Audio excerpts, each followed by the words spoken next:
Hey gamers, welcome back to another video. It has only been 2 months since Thetan Arena was officially released, but something is horribly wrong with Thetan Arena right now. The THC token is not very useful, and that has driven its price down by a lot.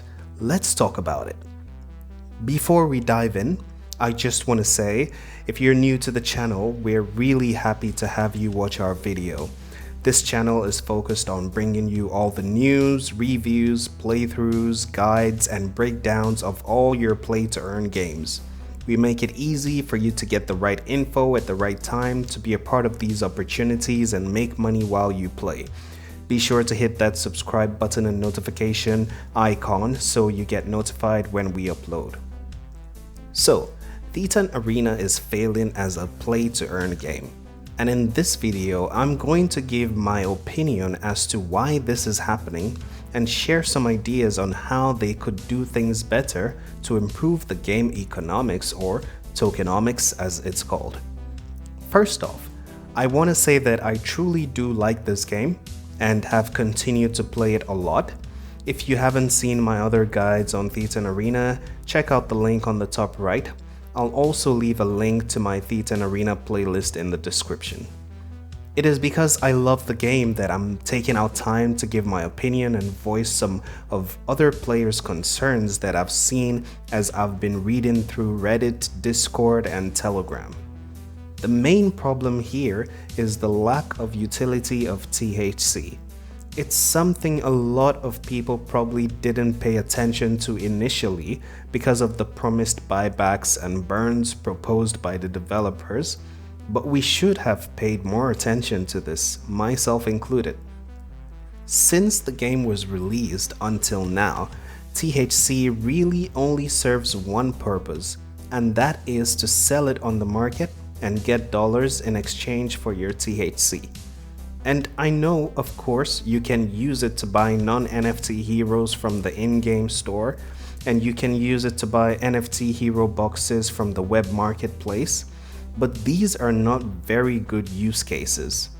Firstly, it's pretty hard for a free player to earn THC in-game, and so most free players would never take their hard-earned coins and go purchase a non-NFT hero which they cannot earn with. So there's no incentive to buying non-NFT heroes, and therefore no need to spend THC there. And secondly, the NFT hero boxes are mostly not worth the price tag. This is because you get a random hero from a pool of heroes depending on whether you buy a common or an epic box. You are much better off finding the precise hero you wanted and buying it off the marketplace from another player for a cheaper price, even though you would have a few less games available to you for earning THC. So you see, most people just trade with other players instead of opening boxes. And here you had to pay with BNB and not THC. This was a huge missed opportunity, and one that the developers have announced that they would finally implement. They made a mistake and they want to fix it. Why didn't they do this in the first place? Well, if I had to guess, I would say it could be as a result of a partnership with Binance that they had to honor. And so you see, because of these poorly thought out use cases, THC has seen only selling pressure since launch. No reason to buy. You want to get into the game and you need a hero? Buy it with BNB, and you make your money in THC, cash it out, and buy another hero with BNB. That's the cycle.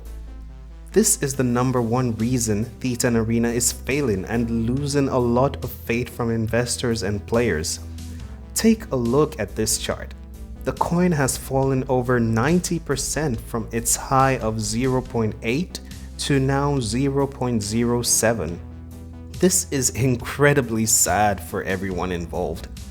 However, as I mentioned, the developers have not been inactive. They have attempted a few things to try to stop the bleeding. As it says here in their white paper, to withdraw your earned THC, your account must be at least 12 days old, and you must have an NFT hero. If you don't have an NFT hero, then in addition to the 12-day requirement, you must climb the rankings to Bronze 1. Even after these requirements are met, you still aren't allowed to freely withdraw your THC. As it says here, there are minimum and maximum claimable amounts, and these aren't fixed, but are determined by your gaming activity, or what they refer to as account credibility. I personally think this is unnecessary and only shows that the developers do not have faith in the utility of their token and are therefore trying to stop people from withdrawing their earnings. Clearly, this hasn't worked out as they planned, because the token is still dead in the water. They also added the option to buy legendary non-NFT heroes from the in-game marketplace, and as I said before, no need to buy these if you can't earn with them, so I don't know why they bothered doing this. This simply isn't enough incentive again to spend THC here. They've also now conducted 2 buyback and burn operations which have had barely any impact on the THC token. The buybacks saw them allow THC holders to trade their THC for THG at very attractive exchange rates. THG is their governance token, which has its own utility as well. In the first burn program, they allocated $5 million for this, and it was gone within a few seconds, but it did not help THC at all. For the second burn, they allocated $13 million. That lasted a few days and only about 3.5 million was exhausted. This shows that a lot of people lost interest in this and decided not to participate. Even with the attractive conversion rates, you should know that participating in this conversion meant locking up your converted tokens for at least 30 days. And even after that, you don't get it all at once. You get bits of it over the next 90 days. So in a scenario where the THG token decreases drastically in price, you could see a loss of your investment and the conversion would not be worth it. So the developers are trying, we can see that, but they aren't doing well enough. THC is still not a useful token.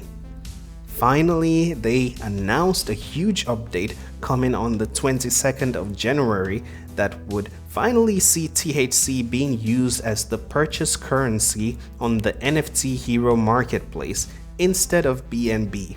This was very well received by the players because we've all been begging for it.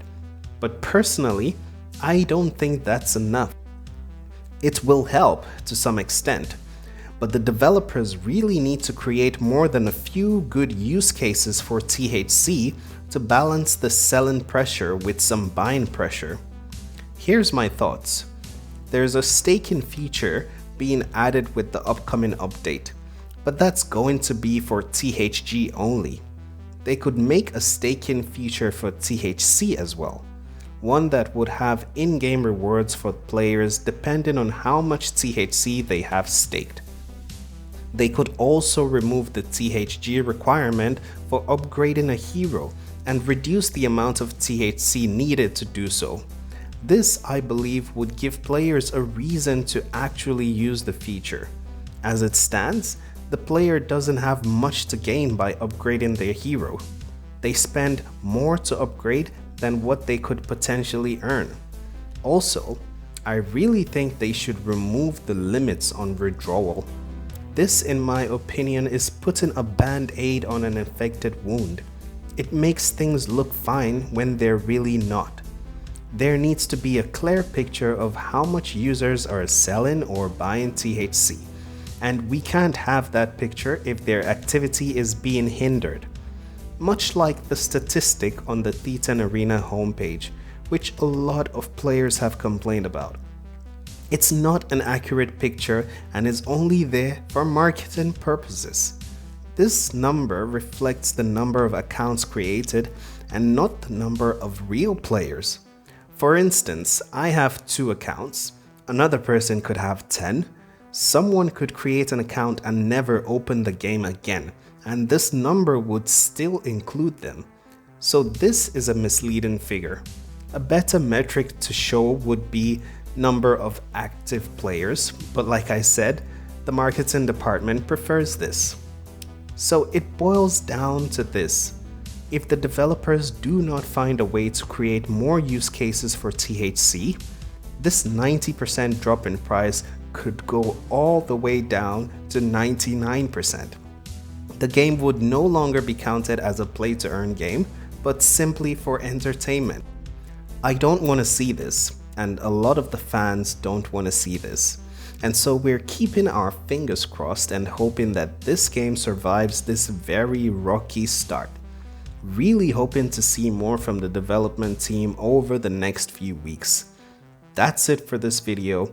As more information comes up, you'll definitely hear it here. Until next time, stay safe and earn on gamers, you deserve it.